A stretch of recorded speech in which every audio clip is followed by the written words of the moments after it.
Uh, all right, folks. Welcome to the Bible study, the first one for the Bible Lands tour. Um, I'm Mark. I'll be leading the tour to Israel. This would be my, I think, fifth time there. And so it's a joy and pleasure. And some of you might be wondering why so many times. In fact, the more times you go, the more you realize that you haven't seen everything. And because they are discovering new things through archaeology all the time, they are revamping sites and making them better. They're discovering new things. And what you see is that they all corroborate the Bible.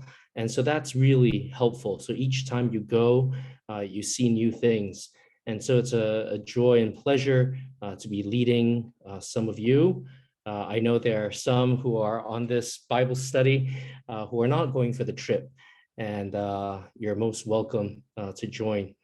So just to reiterate, the Bible study will be recorded, but it will be compiled for distribution only towards the end. So it's important that you do come and join so that you can learn together. And what I see is that some of you have your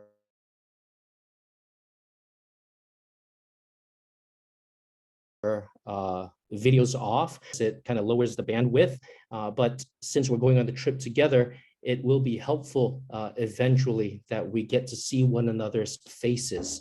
So just to let you know, there are 88 people who are going over 2 buses. And this will be a new experience for me because this will be by far the largest group that I would have led.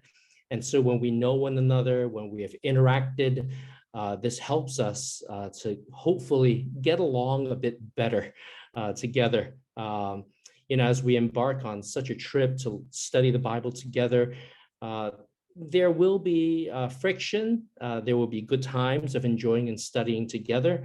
And so we need to be prepared for that. Now, the Bible study each week on Thursday nights will be from 8 p.m. to 9:30. Now, 1.5 hours is a tad long.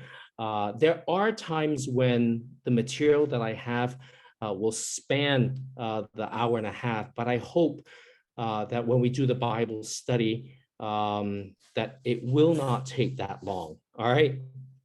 So what we're doing throughout the 16 weeks is doing an overview on biblical history and the life of Christ, right? Just to take a look at the bibliography that I've used, and I hope that you can take note of this so that you can read up on your own. We are focusing on the life of Christ as well as biblical geography, biblical history. A good Bible atlas, a very simple Bible atlas, is the Holman's Bible Atlas. And what I find very helpful in looking at the life of Christ is Harold Hoehner, chronological aspects of the life of Christ. So if you have a shirt or 2 shirts to sell, to buy these books, whether they be hard copy, soft copy, paperback or ebook, do go ahead. And I would recommend these books to you. All right. So before we start, let us commit this time to God in prayer. Let's pray. Gracious God, our Heavenly Father, how thankful we are for this time that we can come together to study the Bible together, to prepare ourselves, especially those who are going to the Bible Lands tour, to be equipped to understand what the scriptures say, to understand the layout of the land, that we may appreciate not only the trip more, but our understanding of the scriptures. So we commit this hour into your hands. In Jesus' name we pray. Amen. All right, so the objectives over the 16 lessons, 16 weeks is we'll spend today in Bible geography, then 2 sessions on a survey of the Old Testament, uh, more or less on Bible geography as well, but going through the history of the times. And we'll spend one session on the intertestamental period, especially looking at some important cultural and historical elements like, where did the Pharisees come from? The Sadducees, the Essenes, the Zealots, the Herodians, all of these things, the synagogue, and how that affected the time of Jesus. This gives us some cultural background that we can appreciate the Gospels more. Then we'll spend the bulk of it, 11 sessions on the life of Christ, and one session on the early church until present day. So as you can see, we're spanning a lot. Bible geography, I've taught it over 6 sessions. So to squeeze it is a feat. And the life of Christ, I've done it over 16 sessions. So to squeeze it to 11 is also a feat. But these are the constraints that we have. But what by so doing it helps us to get a general overview of the lands of the Bible and the history, and what we ought to take a look at, when we go through the Bible Land Tour. So today we're looking at Bible geography, and the 3 objectives are: why study it? We'll look at Israel and the Fertile Crescent, as well as Jerusalem and the Temple Mount. So really, this is a bird's eye view, and hopefully you can appreciate better the lands of the Bible as we go through this. So why study Bible geography? The Bible, of course, is not a geography book, but it is a book that employs geography.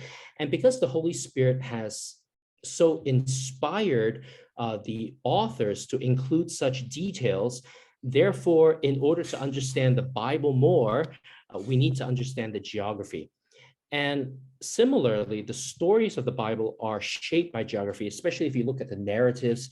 David went here, he traveled there. Jesus, moved from this mountain to the lake, and he crossed it. And so these names of the cities and the rivers, very often by us who may not understand, who are looking for a larger picture, we may gloss over it and not look into the details.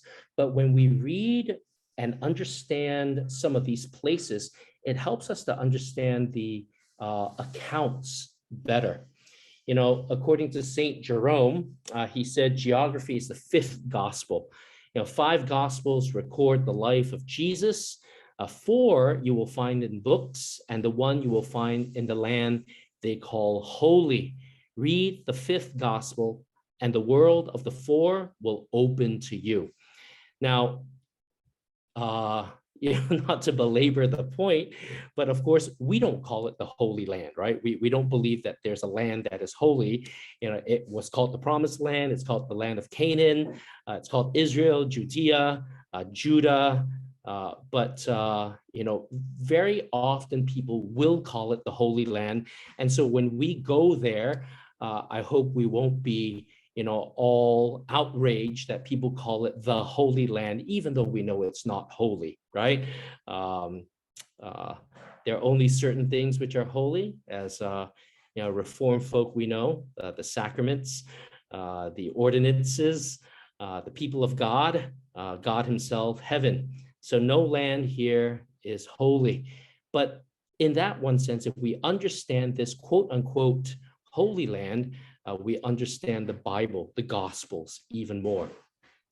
So what are some of the reasons why we study? Well, it helps us to understand the story better.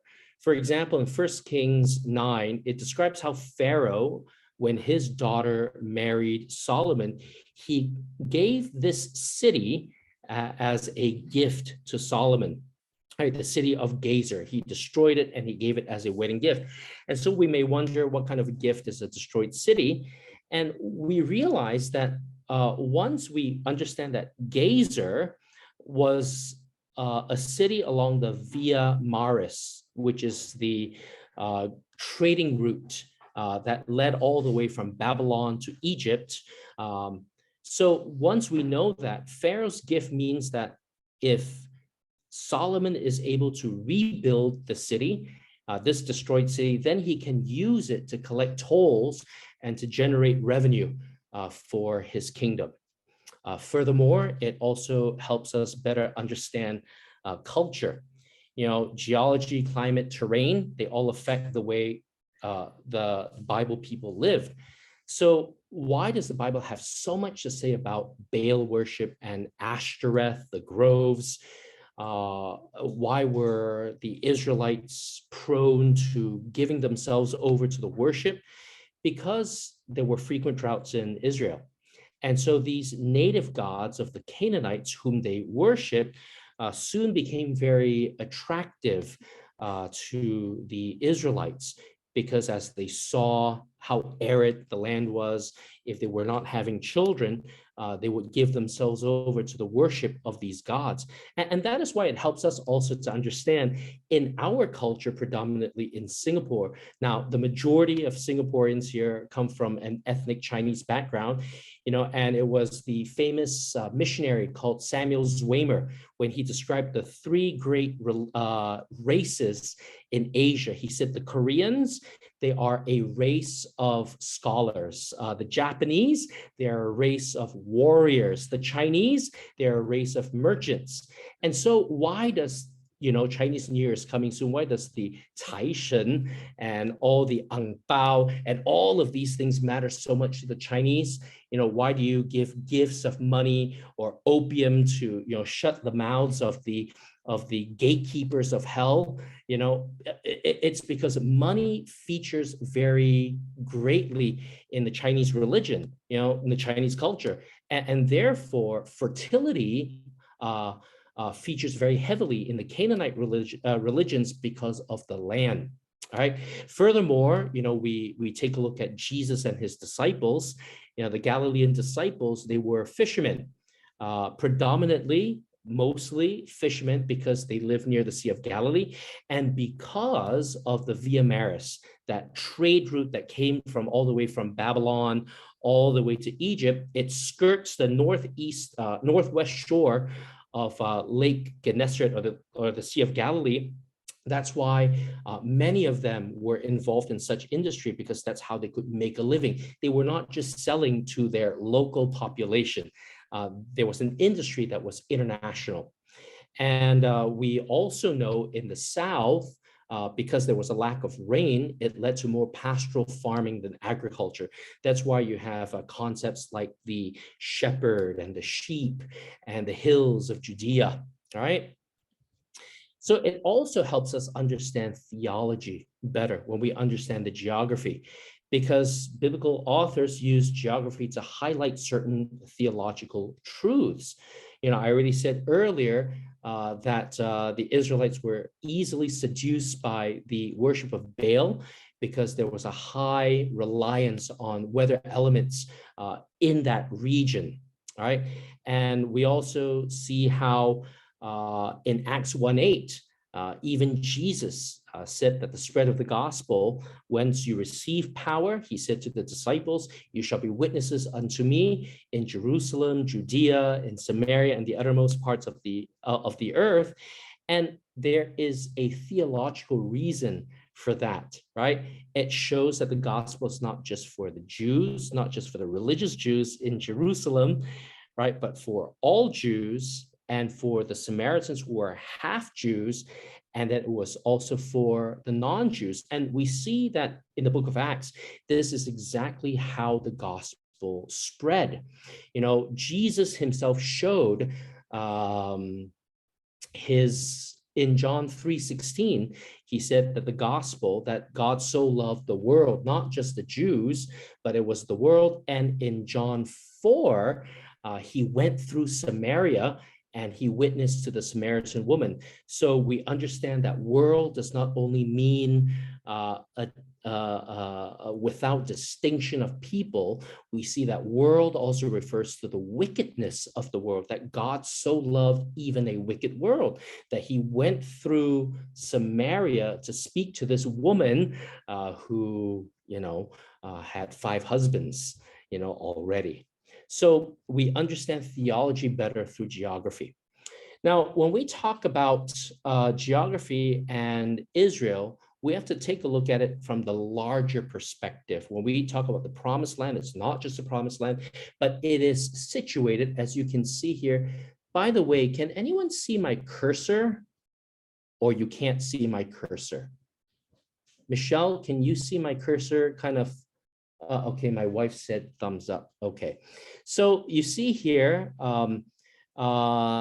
Palestine, or the Promised Land, is situated in a larger area known as the Fertile Crescent. And the Fertile Crescent, of course, is in the midst of a larger area called the ancient Near East. And it refers to civilizations in this Middle Eastern region that comprises of Mesopotamia, all right? That includes, Assyria, and then it includes Anatolia, which is modern day Turkey. It includes the Levant. This is modern day Syria, Lebanon, Israel, Palestine, and Jordan. And it also includes Persia, the Medo-Persian Empire right here, and also includes ancient Egypt. And why it is called the Fertile Crescent, and doesn't include the whole area of the ancient Near East, is because you see rivers here, all right? Rivers here, you have the Jordan River, you have the Nile River, you have the Tigris and Euphrates River. And so this Fertile Crescent describes a band of land where it was very fertile, right? Good agriculture. Now, because of the rivers, it is called Mesopotamia, because there are two rivers there, the Tigris and the Euphrates. And so this area was very fertile. And really, this area, you could say, is the cradle of civilization. Now, I'm not denying Babel and the spread of the nations to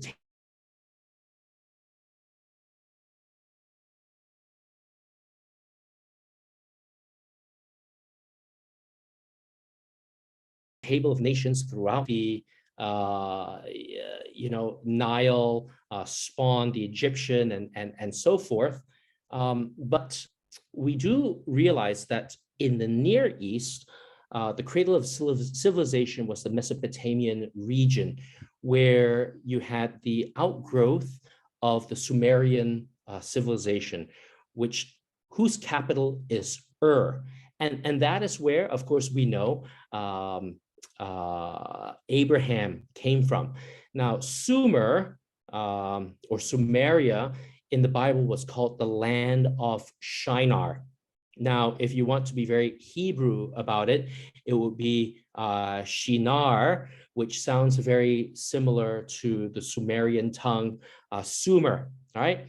And so if we know this, we also know that, wow, Abraham left a fruitful civilization that was in a very fertile area to go to a land that God would show him, leaving behind father and mother and everyone else. And so this was a big step for him to leave such a fertile region. All right.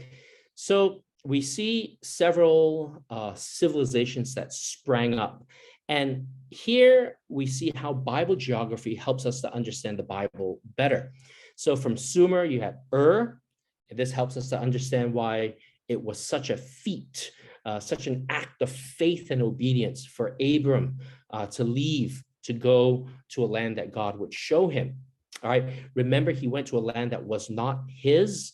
It was promised to him, but he never owned it. Neither did his son and grandson until they came back after 430 years.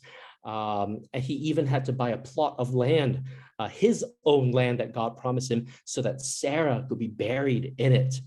Then you had Assyria, where they worshiped the god Ashur, but he was the god of war as well as fertility, right? And so the idea of fertility, conquering, this was a big deal for them, all right? Then we have Babylon, And this helps us to understand, when we understand the geography, by the rivers of Babel, we sat down and we wept. Right? That's Psalm 137. When the Jews were taken exile, they were brought, and then when they were brought to that land where the rivers were, unfamiliar rivers, not the River Jordan, right? Not the Yarmuk River or the Jabbok River, but it was the Euphrates and the Tigris. They sat down there and they wept. And it also helps us to understand, for Egypt, there was the Nile River Delta. The Egyptians worshipped the waters, they worshiped the river. And that is why it helps us to understand theologically why there was a plague of blood, where the entire river was turned to blood. It was God, in that sense, mocking the religion of the Egyptians. What was meant to provide life was now a stinking cesspool of death. And, we also learn that Israel, when they moved over, they were given a piece of land to live in, and all of them lived in Goshen. This was at the mouth of the Nile River to the Mediterranean. It was the Nile River Delta. And this area was great for agriculture. It had a lot of water, right? And it was great for livestock. And the Jews, or the Israelites there, they became pastoralists as well. And this helps us to understand why they were complaining so much when they went through the Exodus wandering, the wilderness wandering. They had no water when they once had a lot of water, right? Now, when we take a look at the promised land as well, we see that it was a land flowing with milk and honey. This was promised to them. And because it was so fertile with all of these civilizations before, God had prepared it where the Israelites didn't have to build cities because there were already cities that were already built. They didn't have to plant their own vineyards because vineyards were already there. They didn't have to dig any wells because the wells were already dug. So this helps us to understand the fruitfulness of the land that they were going into. So after taking a look at the Fertile Crescent, we take a look at Israel itself, right? Now,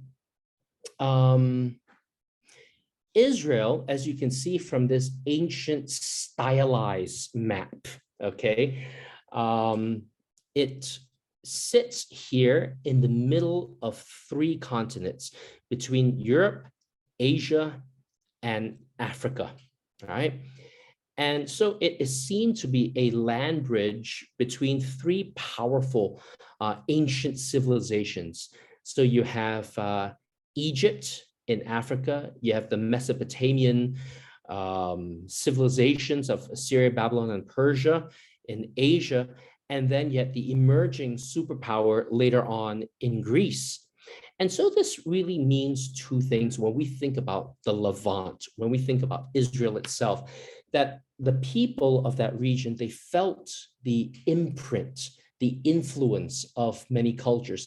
That is why, in that region, it was not just the Israelites, but you had the Philistines and the Phoenicians. Now, the Philistines were not native to that region. They came all the way from Greece. Likewise, the Phoenicians, they were not native to the area. They came all the way from Greece, but they all traveled down.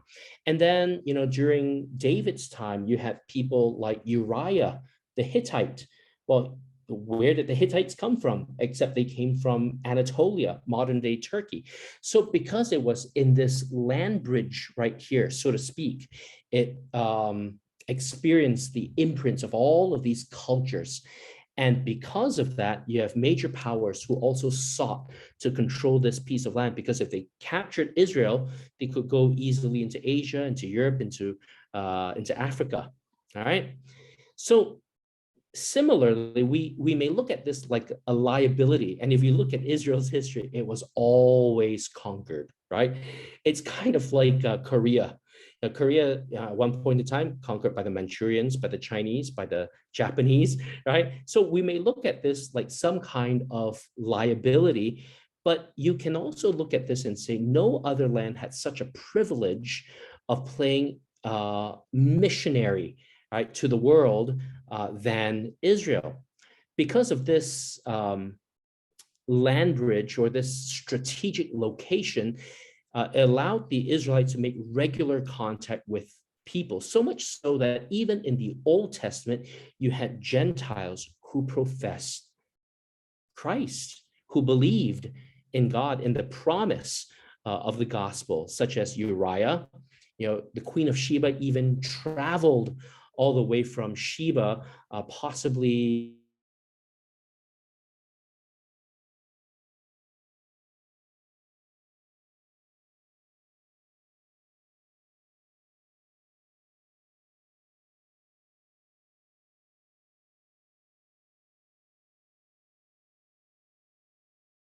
sailing all the way to Tarshish, Spain. All right. They came to know about the living and true God. Right. Then, of course, in the New Testament, you had those in Africa, like the Ethiopian eunuch. You had Cornelius the centurion, and Paul himself traveled. So because of its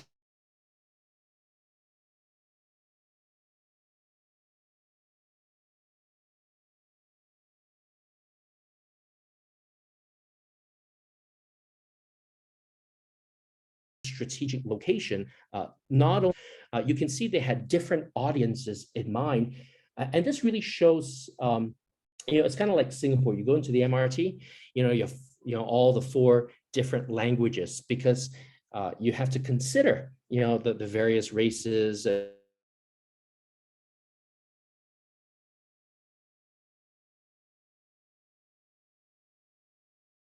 And I guess this is the problem with Zoom, right?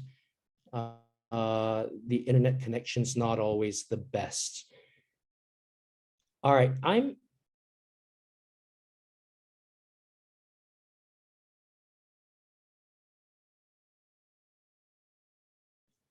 gonna perhaps if you can shut off your video, right? Shall I retain mine? Okay, so please turn off your videos, all right? And I'll turn off mine as well, okay? Okay, let's see. Okay, all right, I'll turn on my video.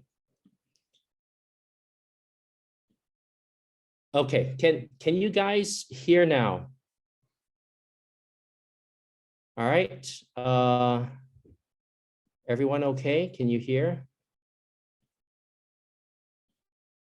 Okay, all right, I'm gonna continue. All right, so this is why when you take a look at the four Gospels, they all wrote for different audiences. So for example, Matthew wrote for the Jews.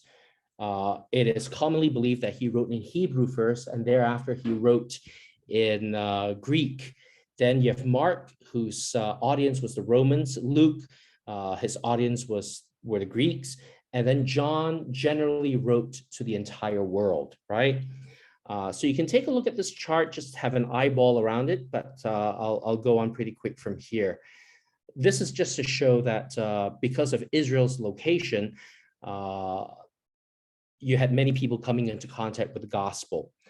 All right. Now, we talked earlier on about Israel being the land of milk and honey.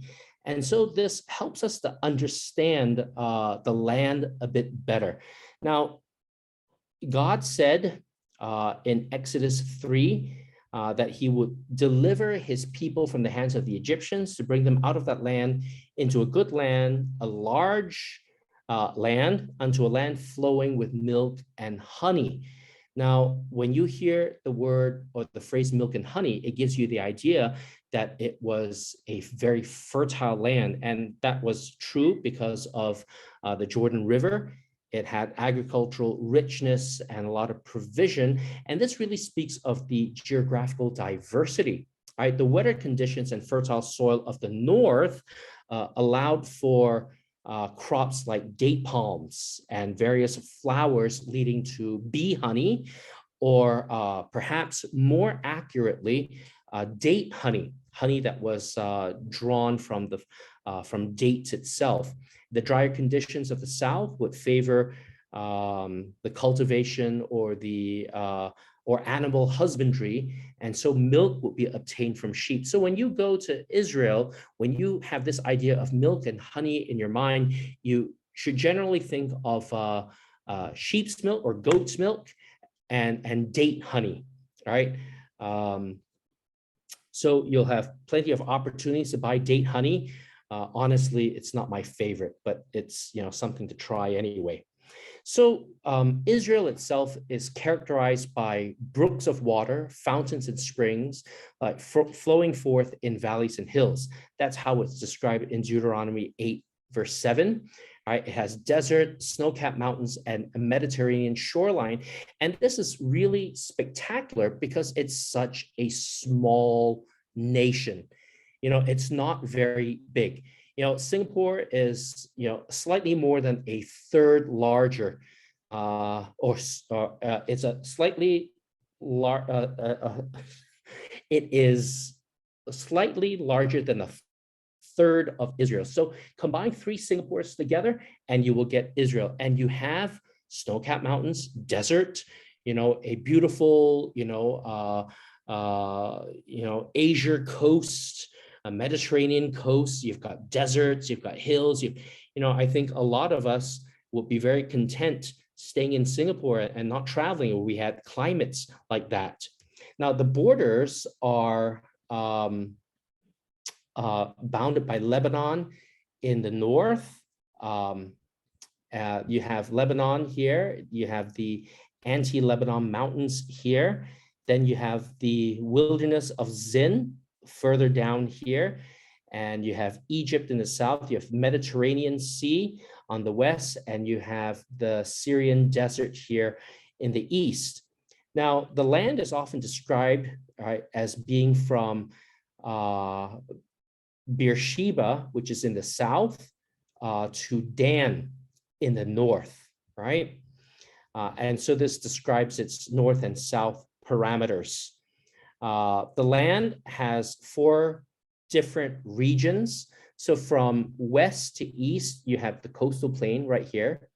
Then you have the central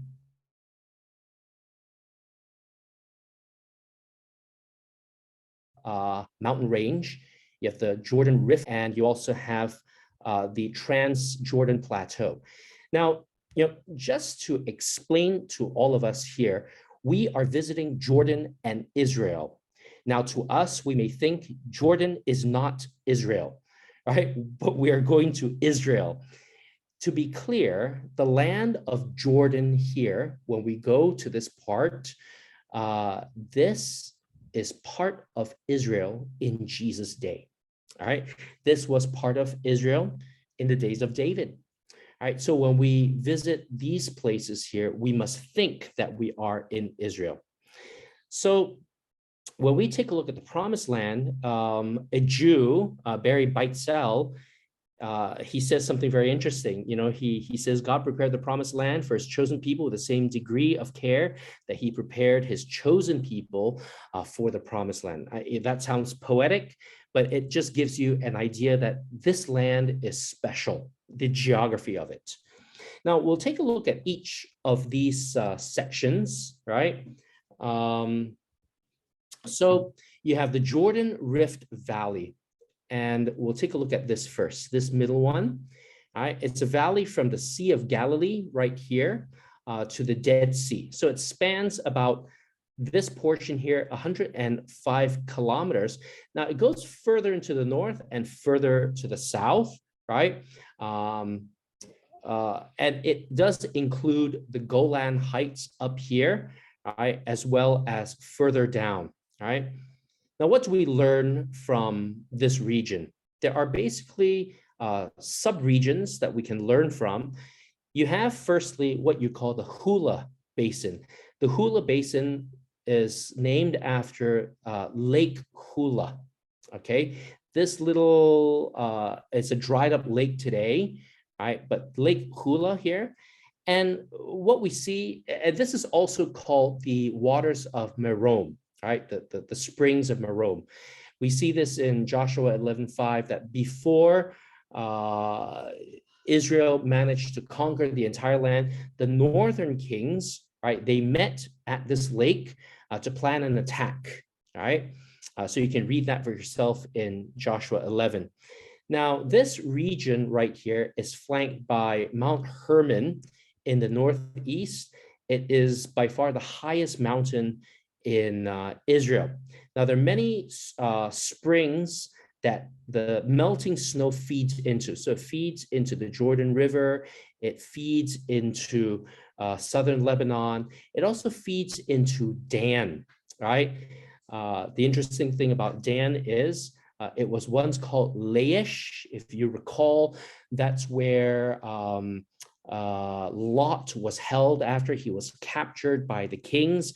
And that's where Abraham, who had to move all the way from the south, he had to take his army, just one man, and he had to fight against all of these kings to release Lot.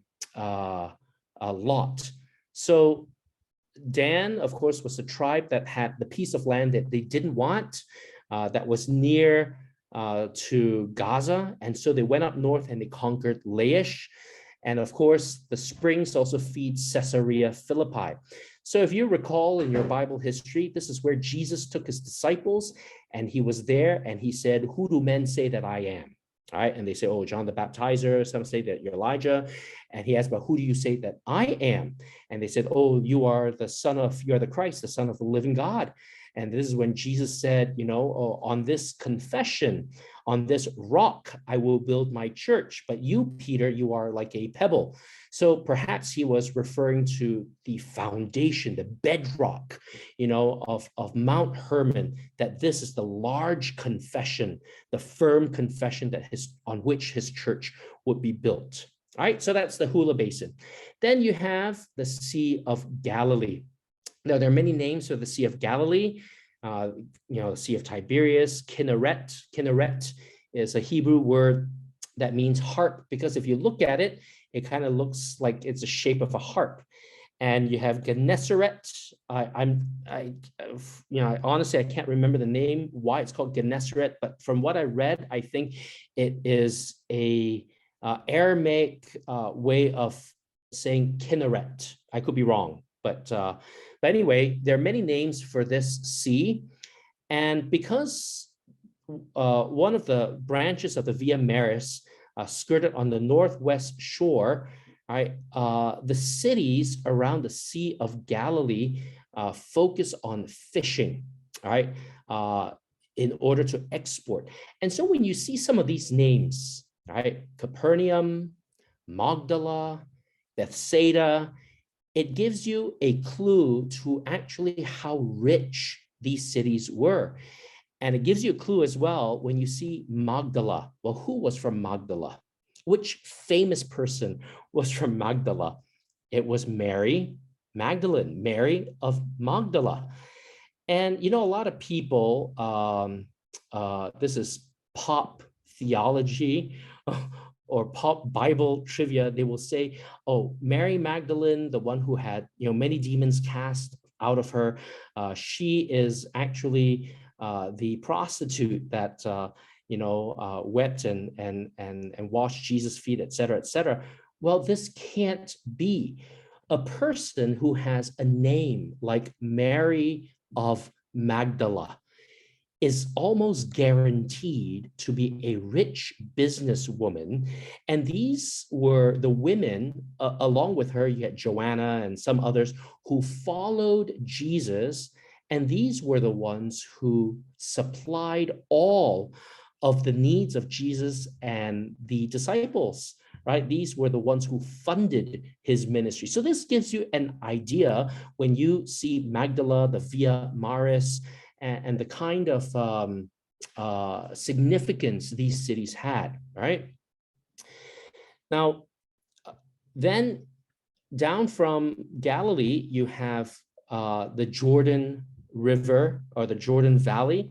So 105 kilometers, 113 kilometers. of the river, and it flows into the Dead Sea. Now, if you remember, during the crossing of the Jordan, it was such a large river. Today, if you were to go, it's a sad reflection. It looks like a brook, right? You can swim across it, in 3 strokes. If you were Joseph Schooling, maybe 1 stroke or half a stroke, right? And the reason for that is because, sorry, this autocorrect changed it to Yarmulke. It should be the Yarmuk River, right?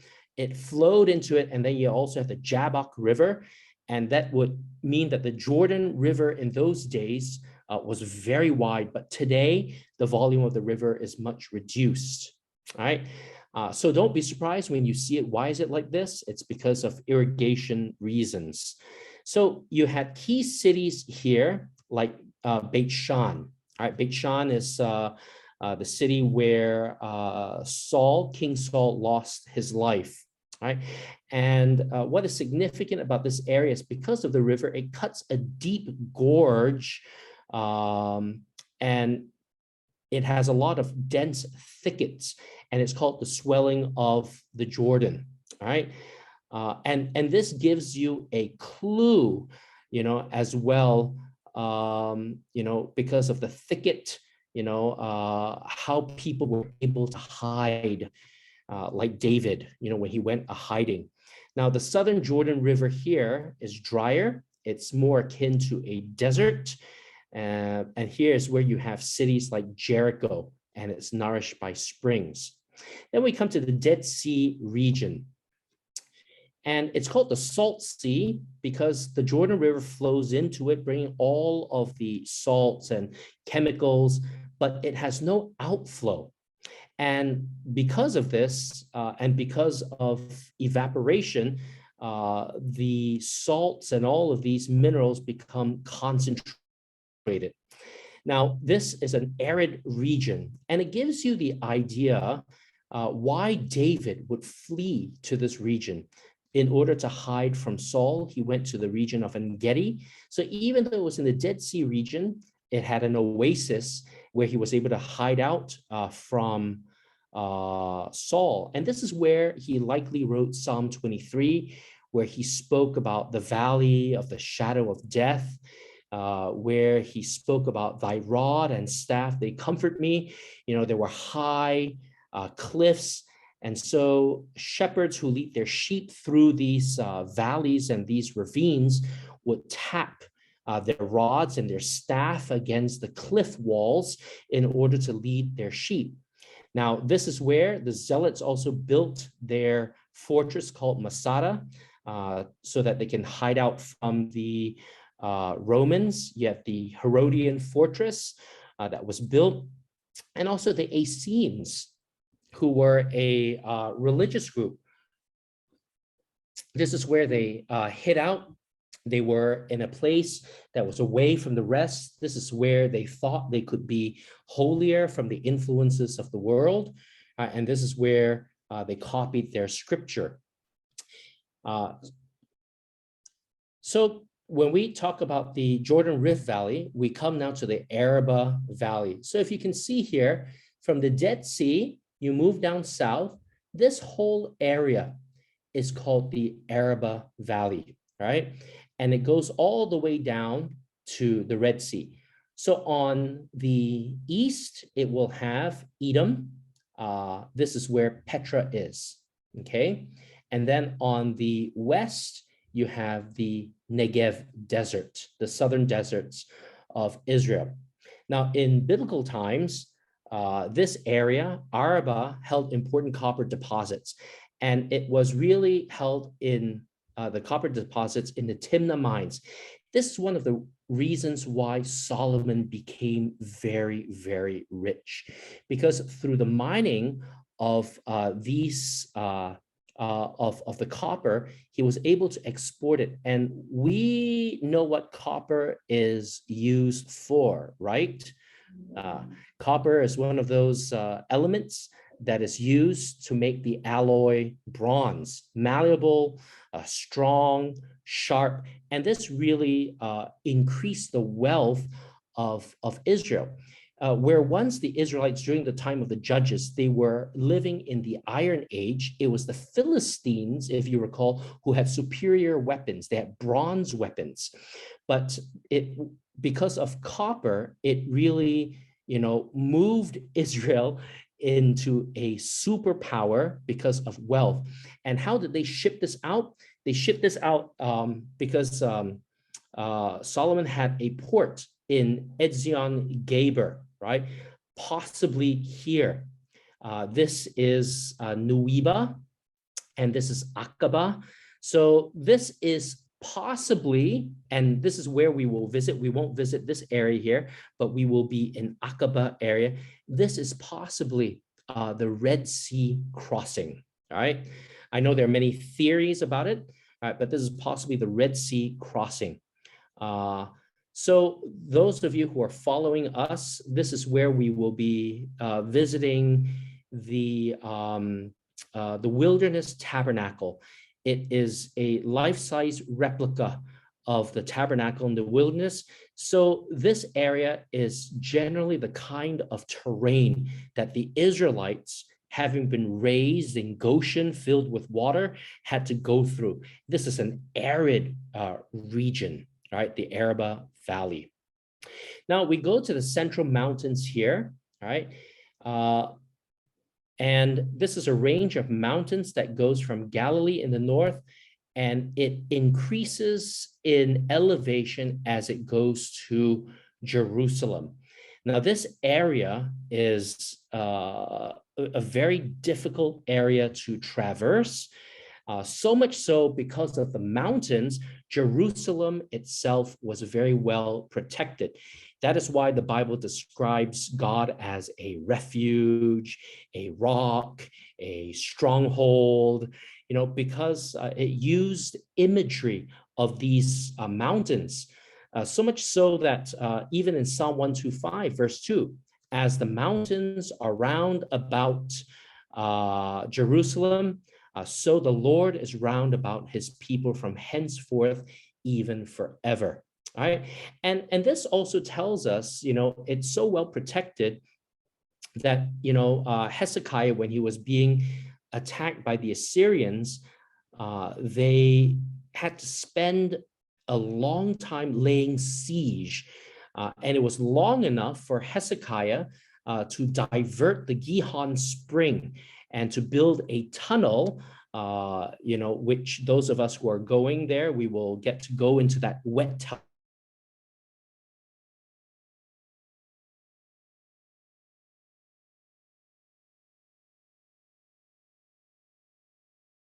tunnel that Hezekiah threw his buildings into the pool of Siloam. I'm not only giving a Bible study, but whetting your appetites. And hopefully, though we're almost full, perhaps there's some of you still, if there are any dropouts, who would like to be on the waiting list. Okay, so when we talk about the Central Mountains, this whole area, we see that there are major cities such as Jerusalem and Bethlehem in the south. Not that Bethlehem is major, but it is significant, of course, to Christians. That's in the south. You have in the Samaritan hills, Shiloh, Shechem, and Samaria.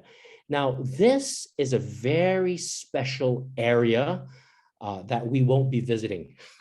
I've only done this once, and we had to travel by bulletproof bus. All right.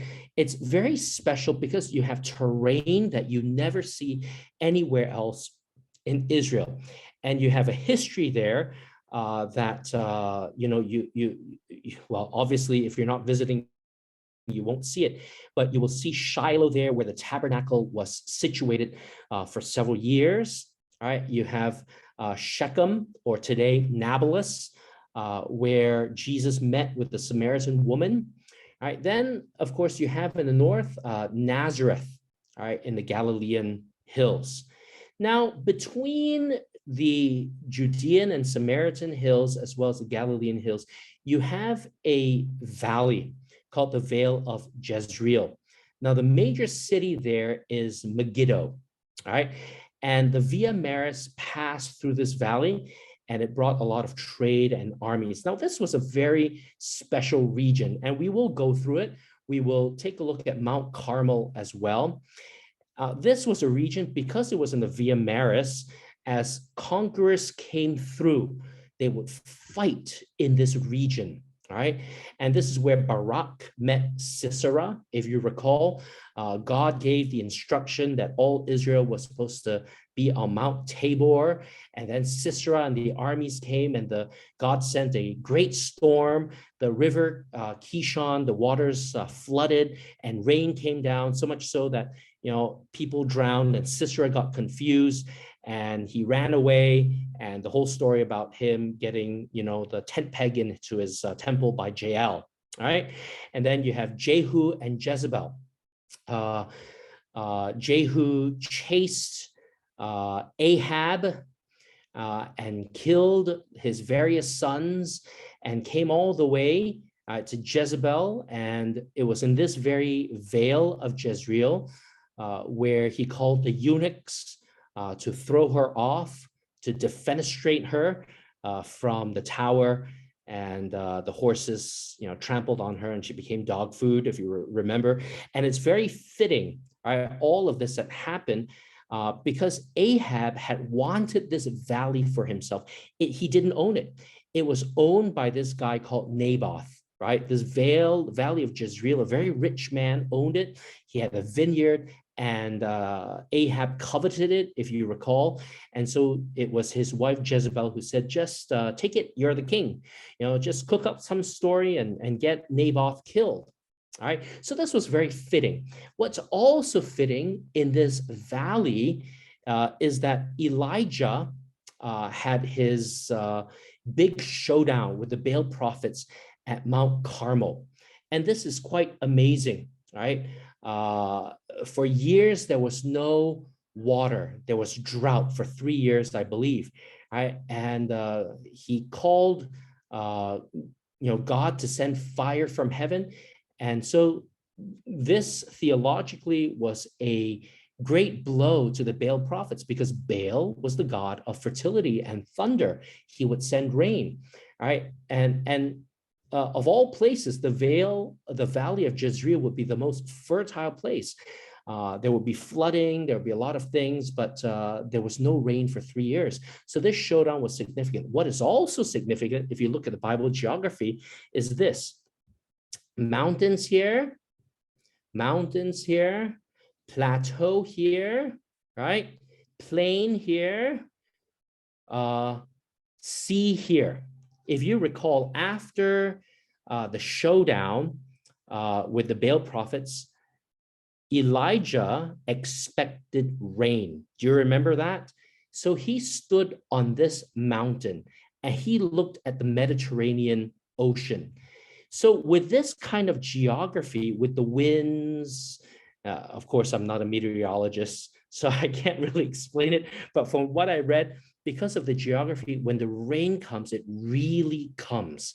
And so Elijah, if you remember the story, he had to flee and to make it all the way back to Samaria. So this gives you an idea. So when we stand on Mount Carmel, you'll be able to appreciate, as you look at the surrounding areas, north, south, east, west, what Elijah was feeling, right, when the rains were about to come.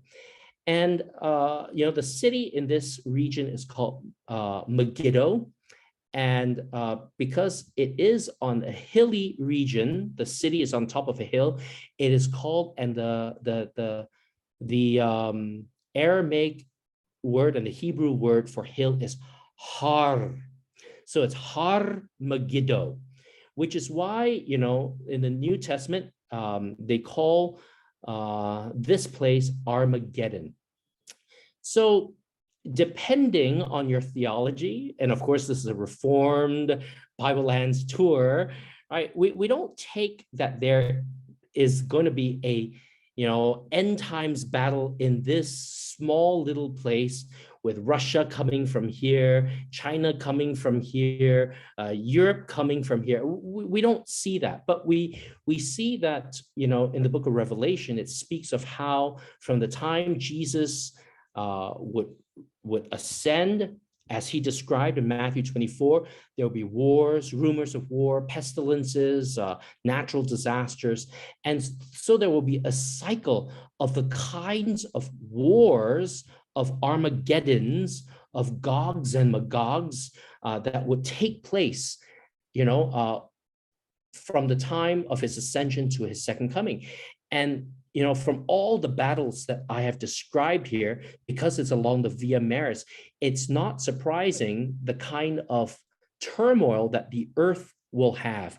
We're going through many wars, last century, this century, Ukraine, Russia, etc. All right. So this gives us an idea of what it means. Now, furthermore, when we talk about the Central Mountains, we see that it was the region of the patriarchs. Yes, in one sense, we can't see all of Israel in 12 days. So we have to miss out on something. And so this is the place that we're missing out on, all right? But this is the region of the patriarchs. This is where Abraham and Sarah received the promises concerning the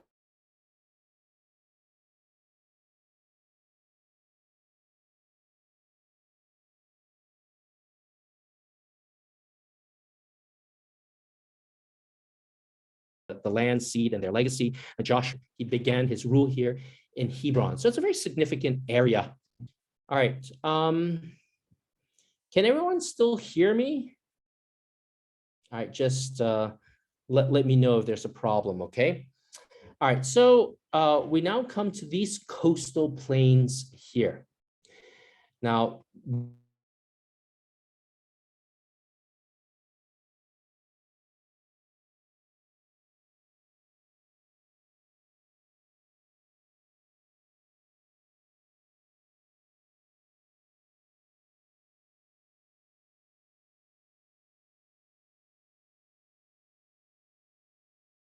divided kingdoms time that Israel toyed with making alliances with Syria, toyed with making allegiances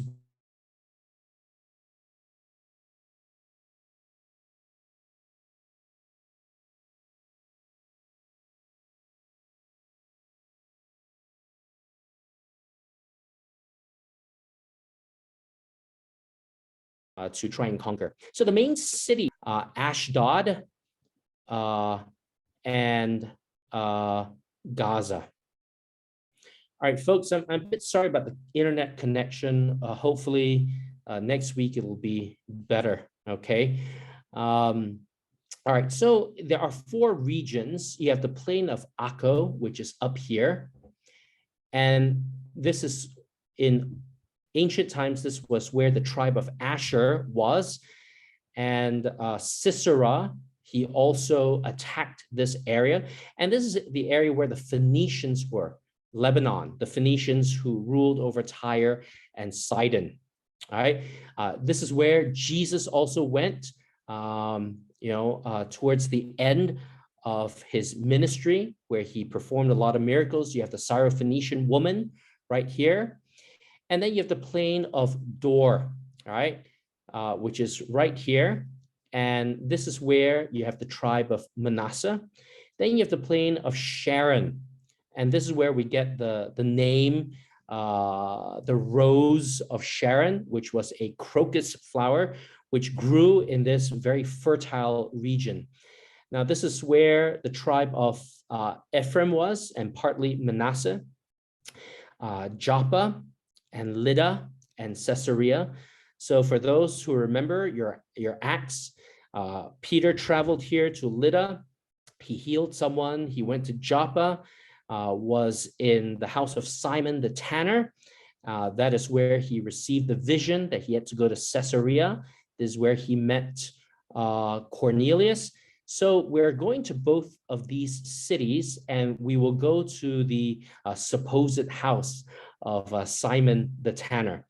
And we figure out why it was so interesting. It's by the sea. He was a tanner. He had to wash the blood. It was a Gentile region. He would be considered less unclean there because he was together with unclean people. The sea breezes, the salt would help with the tanning of the leather, right? Peter, who was prepared there with blood and dead animals. Then he was told to eat unclean things. Then he went to Caesarea. He was prepared by the Lord. All right. Then you have here the plain of Philistine and Shephelah. All right. This was the historic region of Dan. They did not like it, which is why they went up north. This is where Gaza is. This is the coastal road to Egypt, where Philip met the Ethiopian eunuch. And around here, you have the plain of Shephelah as well. And this is where Samson was at Timnah. Just to take note, this Timnah is different from the Timnah of the copper mines fame. And this is the region where you have David and Goliath as well, the valley of Elah. All right. So this gives you an idea as we look at the coastal plains. Now, the Transjordanian Plateau, these are the hills on the east of the Jordan. They have steep slope. They receive a lot of rain and snow. Now, to give you an idea, you have this city here called Bethany. All right. You have a Bethany, which is on this side, but you have a Bethany, which is on this side. Jesus was baptized on this side and not this side, okay? And in that one sense, there is significance because right across from this baptismal site is Jericho. And it gives you the idea, right, that when Israel crossed the Jordan, the first city that they saw was Jericho. When Elijah brought Elisha over, right, he slapped his mantle, the waters parted, right? So there's the water theme, the crossing of the Jordan. You have Elijah passing on the ministry to Elisha, right? And he went and crossed it. Then you have Jesus being baptized on this side. And thereafter, he went into the Judean wilderness, right? So you have here, and of course, John the Baptizer was called Elijah, right? So this is significant. This part, which is today Jordan, is not insignificant as we travel over there, okay? So there are four major regions in this Transjordan Plateau. You have Bashan here in the north, right? This is the region of the king of Og. There are a lot of fertile lands here. It was a region where you had a lot of cattle, and cattle had bells, right? And so the prophet Amos was the one who used this imagery to make fun of the women in Jerusalem because they were, having a lot of bells and jewelry. They were pampered like the cows of Bashan, right? And then you have Gilead, right? This is the region of Gilead. This is where Manasseh and Gad were. And this is the region of Perea and Decapolis. After Jesus ministered in Galilee for 18 months, he went to Decapolis and he went to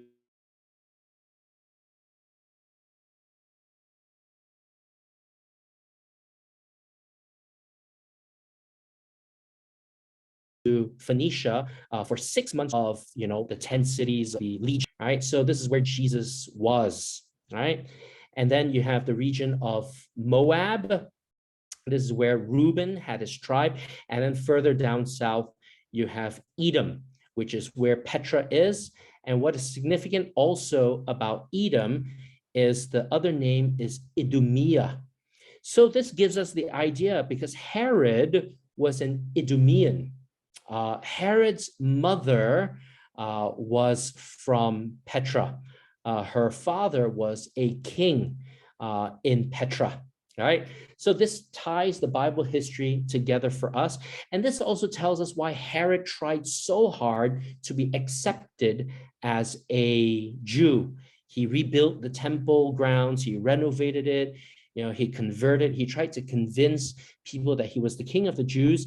And when Jesus was born, when the wise men came, he was very much offended because he thought his kingship would be taken away from him because he was not a true blue Jew. Okay. Now we come to Jerusalem, and folks, it seems as if today, likely we will make it to 9:30, right? Okay. So anyway, Jerusalem, the first time we really hear about it is with Melchizedek.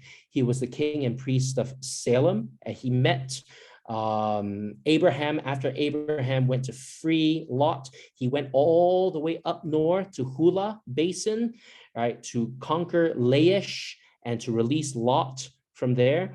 Now, after this, we learn that subsequently Jerusalem was ruled and inhabited by the Jebusites. Eventually, it was conquered by David. Now, Jerusalem, some people say you have two mountains on Jerusalem. You have Mount Zion, and then you have Mount Moriah. You have other people who say Mount Moriah and Mount Zion are the same mountain. So we can't be too dogmatic here. As you read, as you study, you will see these two things. But the city of David and the Temple Mount are considered to be one ridge. Now, how did David conquer the Jebusite city? You see, the city was situated on top of this hill, Mount Zion, Mount Moriah. And we have already seen how, because of its location, it is very much protected. So when the Jebusites were living here, they brought water from the Gihon springs down below through a shaft. So people did not have to leave the confines of the city to get water and then go back into the city. They, I guess, lowered buckets, to get water from the spring and then bring it back up. It is very likely that David's men may have climbed that vertical shaft and, surprise attacked the Jebusites in order to gain the city. So in the end, when the city was captured, David built his palace with the aid of Hiram, the king of Tyre, who was a Phoenician.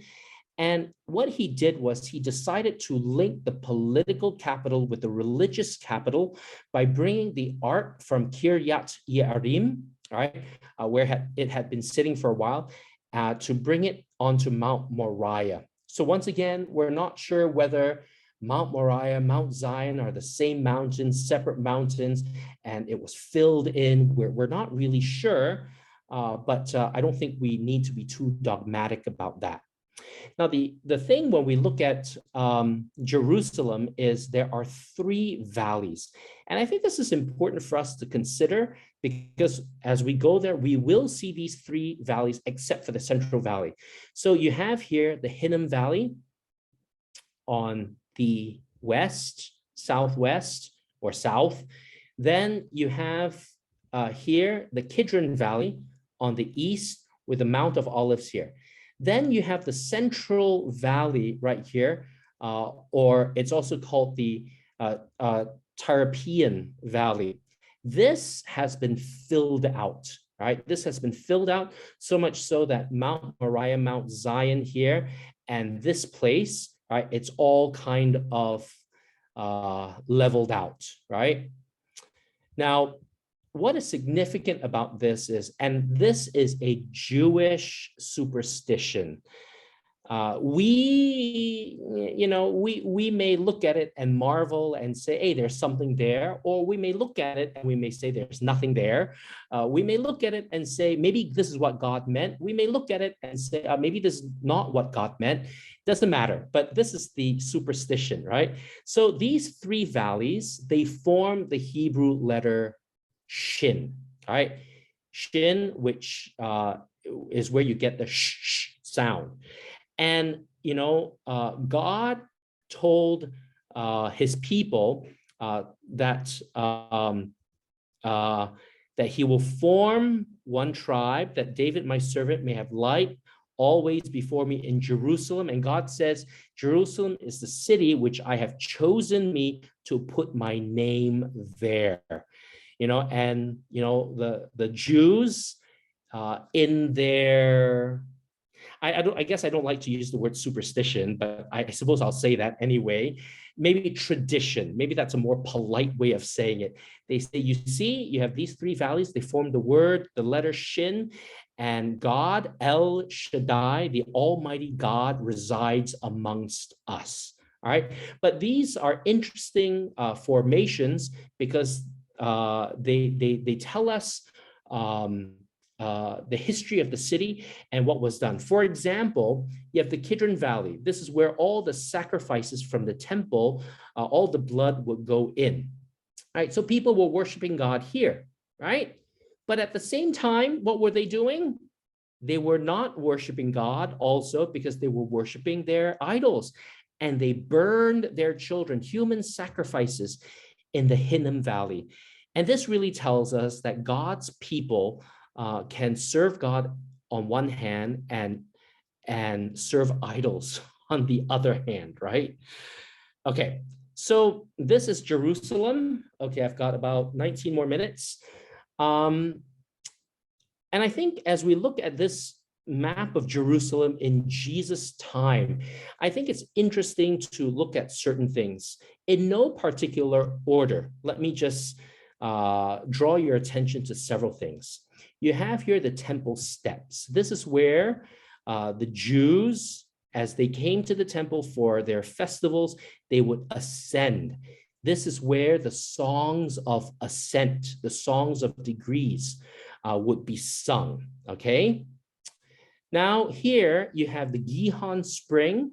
The Jebusites of old would lower their buckets down that vertical shaft to get water.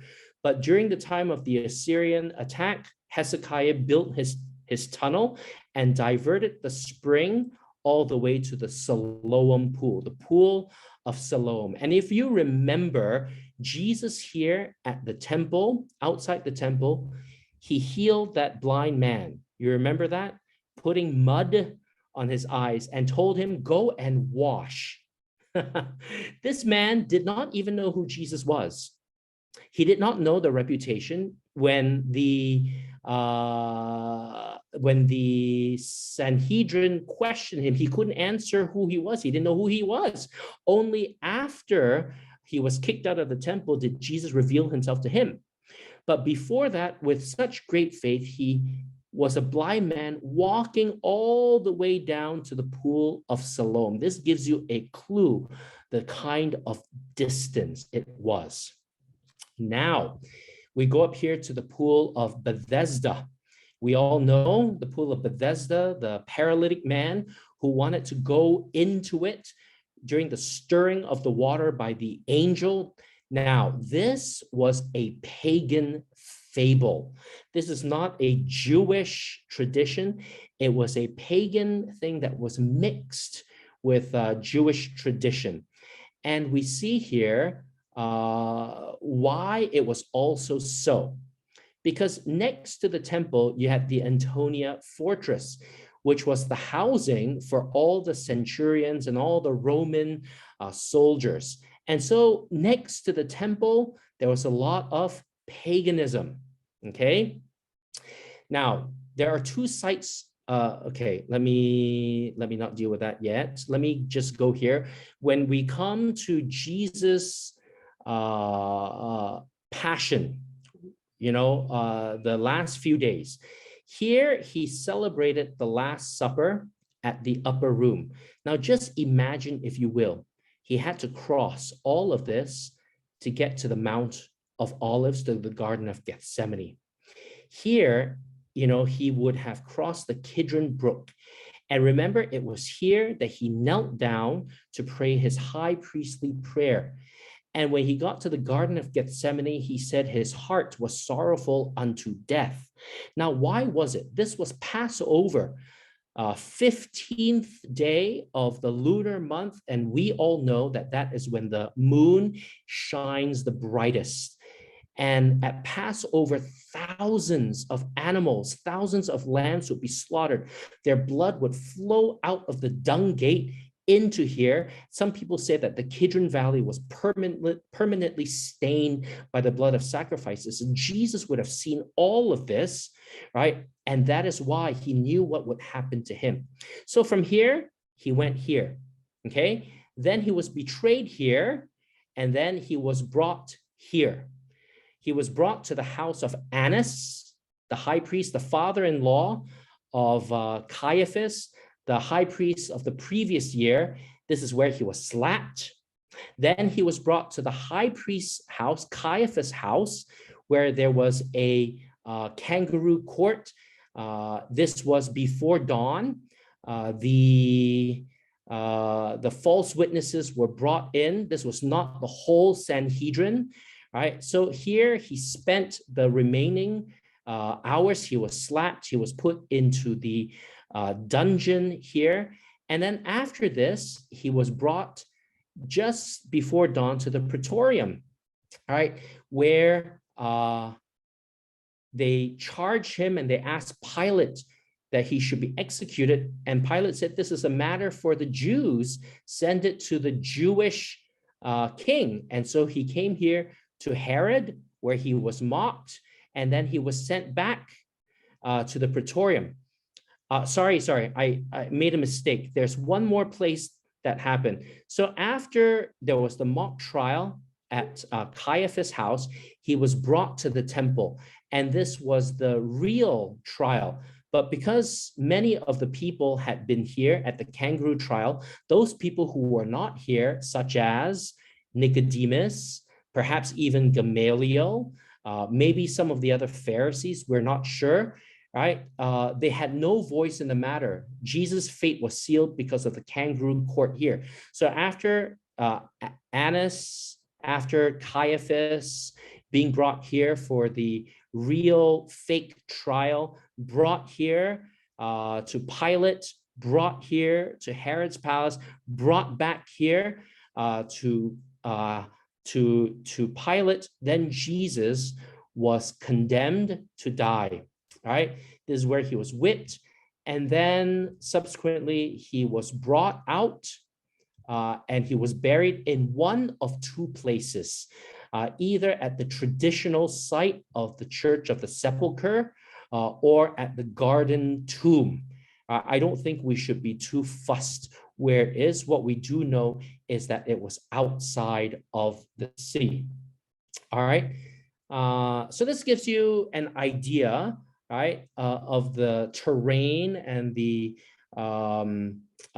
geography of Jerusalem. So this is the Mount of Olives, and beyond this, where my cursor is moving, this is where Bethany would be. All right, now we move on to the last slide of the Temple Mount. All right, this is Herod's renovation of the Second Temple of Zerubbabel and Nehemiah and so forth.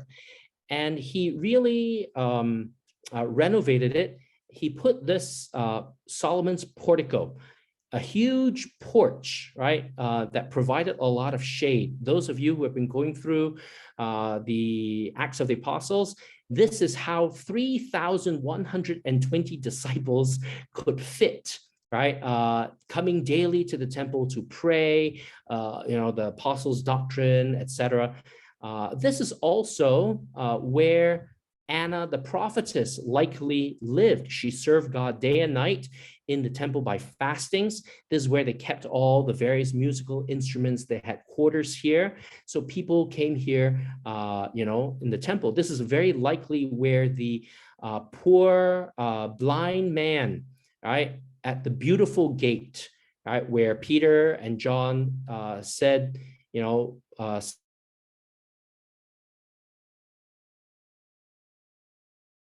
silver and gold have I none, but in the name of Jesus Christ of here. Now, in this Temple Mount, you have the Gentiles' court.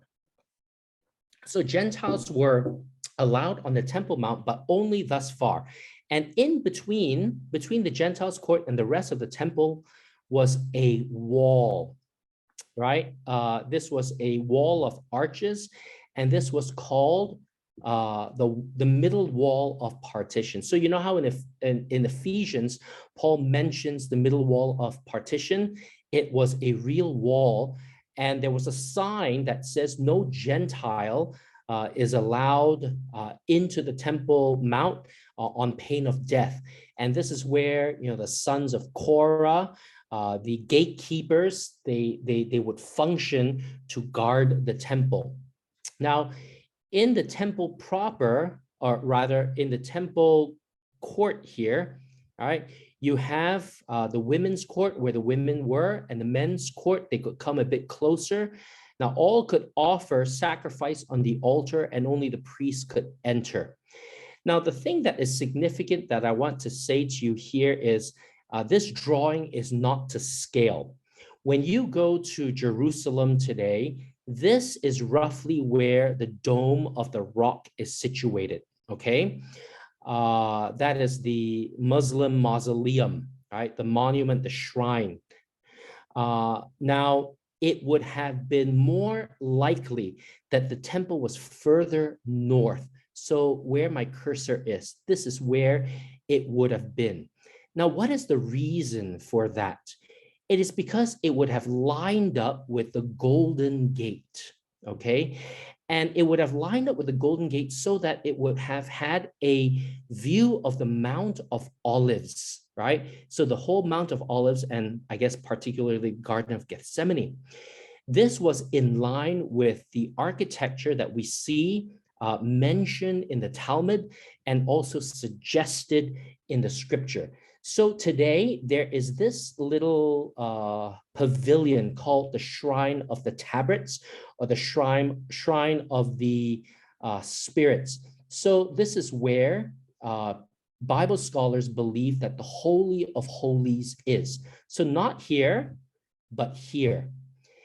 And we also have to understand, as we look at this, we have to tie it with Old Testament teaching in Leviticus and the ceremonial laws. You know, Jesus fulfills all of the sacrifices of the Old Testament. There's one sacrifice that he also fulfills that the book of Hebrews speaks about, that we have an altar of which the priest cannot eat of. I'm not sure if you remember that in the book of Hebrews. You see, in order to purify the priests, and in order to purify them and make them fit for service, in order to purify lepers, there needed to be a red heifer that would be sacrificed. And it was not sacrificed on the Temple Mount, it was sacrificed here on the Mount of Olives. The whole thing was burned. Its ashes would be mixed with hyssop. It would be mixed with scarlet. And thereafter, it will be sprinkled on all the vessels of the temple and all the priests in order to purify them. And so this gives us an idea, you know, it's it's very nice. If you look at this way, you have the temple here. It follows out the Golden Gate, right, which is now today sealed, all the way to the Mount of Olives, showing us, right, that there is a connection between the Mount of Olives in that altar, right, that the priests had no part in, right, and there was a land bridge that went across into the Temple Mount, right? And so this gives us the idea when we actually get there, we appreciate the architecture and the geography a lot better. And it gives us the idea why Jesus himself had to suffer in this particular place. This, I would not put it down to superstition. I would not put this down to tradition, but this fits the biblical narrative very well. All right.